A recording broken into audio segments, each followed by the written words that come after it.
Hello student. तो आज हम शुरू करेंगे हिंदी फर्स्ट में पाठ 13 कबीर की वाणी। कबीर की वाणी, वाणी मीन्स आवाज। तो इस पाठ में कबीर है, वो क्या कहना चाहते हैं वो अपने पढ़ेंगे। तो सभी बच्चे अपनी हिंदी फर्स्ट की बुक ओपन करेंगे, पेज नंबर 94, 94। कबीर की वाणी, वाणी मीन्स आवाज। अनेक महान संतों ने भारत की पवित्र भूमि पर जन्म लेकर समाज को अपनी रचनाओं एवं अमृत वाणी से लाभान्वित किया है। इस भारत की भूमि पर, धरती पर अनेक महान संतों का, समाज सुधारकों का जन्म हुआ है और लाभ पहुंचाया है।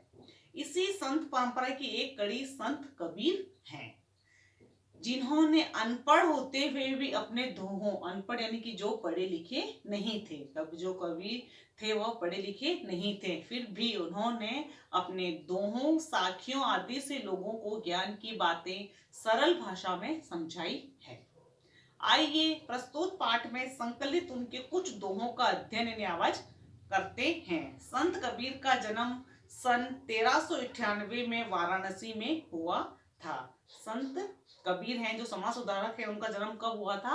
1398 में वाराणसी में हुआ था।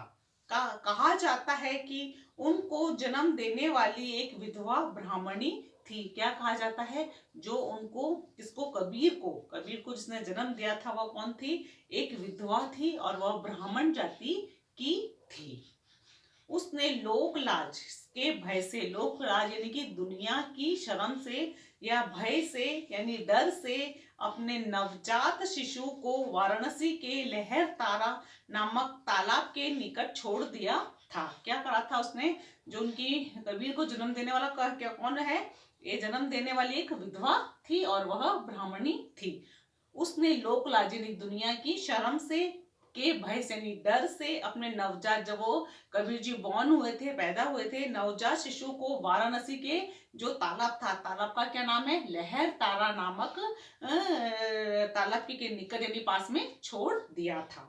संयोग से, संयोग यानी कि अच्छे योग से, संयोग यानी कि अच्छे योग से, उसी मार्ग से यानी उसी रास्ते से नीरू और नीमा नामक निसंतान जुलाहा दंपति गुजर रहे थे। संयोग यानी कि अच्छे, उससे अच्छे योग से, उसी मार्ग से नीरू और नीमा नामक निसंतान यानी कि उनकी कोई औलाद नहीं थी। जुलाहा यानी कि कपड़ा बुनने वाला। जुलाहा किसको कहते हैं? जो कपड़ा बुनते हैं। दंपति यानी कि दोनों पति पत्नी गुजर रहे थे। उन्होंने शिशु को उठाया और अपने घर ले आए। जैसे उन्होंने लहर तारा नामक उसमें तालाब के किनारे उस नवजात शिशु को देखा, वो खुद भी निसंतान थे, कोई औलाद नहीं थी, तो उस बच्चे को उठाया और अपने घर ले आए। प्यार से उन्होंने उसका नाम कबीर रखा और उसका अपनी संतान की तरह पालन पोषण किया। प्यार से उन्होंने उसका नाम कबीर रखा और उसका अपनी संतान की तरह पालन पोषण, अपने बच्चे की तरह उसे पाला पोसा। बड़े होने पर कबीर ने भी पिता के समान ही जुलाहे का काम किया। जो जिसने कबीर को पाला था वो भी जुलाहे थे, यानी कि कपड़ा बुनने वाले थे। और जब कबीर बड़े हुए तो उन्होंने भी वही जुलाहे यानी कपड़े बुनने का काम किया।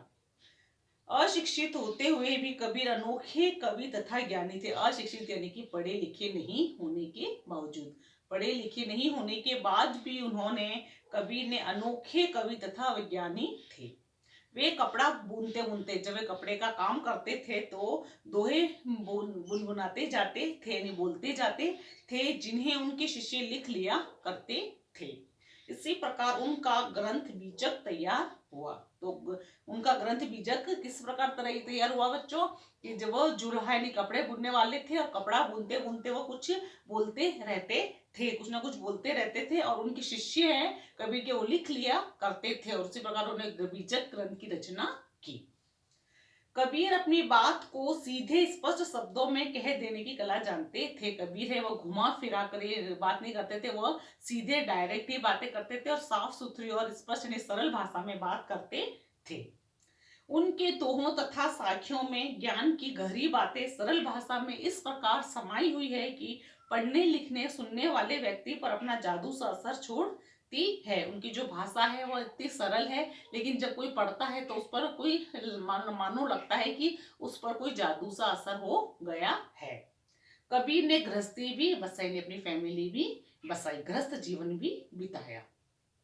उनके एक पुत्र और एक पुत्री थी। उनकी गृहस्थी में कौन कौन था? एक पुत्र था, पुत्री थी, और जिनके नाम कमाल और कमाली थे। उनके बच्चे के नाम कमाल और कमाली थे। एक आम गृहस्थ की भांति वे साधारण जीवन जीते थे, जैसे एक फैमिली वाले जीते हैं गृहस्थ जीवन, आम जीवन, वे भी साधारण जीवन ही जीते थे। वे जाति या धर्म के किसी भेदभाव को नहीं मानते थे। वे किसी धर्म को या जाति को नहीं मानते थे, सभी धर्मों में विश्वास रखते थे। वे सादा जीवन, परोपकार, परोपकार गुण है भलाई, परोपकार का होता है बच्चों भलाई, सेवा भावना, दूसरों की सेवा करना, और प्रभु के स्मरण को महत्व देते थे। यानी कि प्रभु के महत्व, स्मरण यानी प्रभु की याद को महत्व देते थे। प्रभु के नाम लेने को, ईश्वर के नाम लेने को ज्यादा महत्व देते थे। वे न केवल उच्च कोटि के भक्त थे, बहुत अच्छे कोटि के भक्त थे, बल्कि एक समाज सुधारक भी थे। एक समाज सुधारक भी थे, एक सच्चे समाज के सुधारक भी थे। आज भी उनकी वाणी हमें सुमार्ग यानी कि अच्छे मार्ग पर, सुमार्ग यानी कि अच्छे मार्ग पर चलने की प्रेरणा देती है। आज भी जो कबीर की वाणी यानी आवाज है वह हमें एक सुमार्ग यानी अच्छे मार्ग पर चलने की प्रेरणा देती है, ज्ञान देती है। प्रस्तुत संकलन में संकलित उनके कुछ दोहों को पढ़कर हम भी ज्ञान प्राप्त करेंगे। आगे कुछ दोहे बेटा वो अपने अगले वीडियो में बच्चों अपने अगले वीडियो में करेंगे। तो आप ये पेज नंबर 94 है, इसको 2 बार अच्छे से रीड करना। Thank you.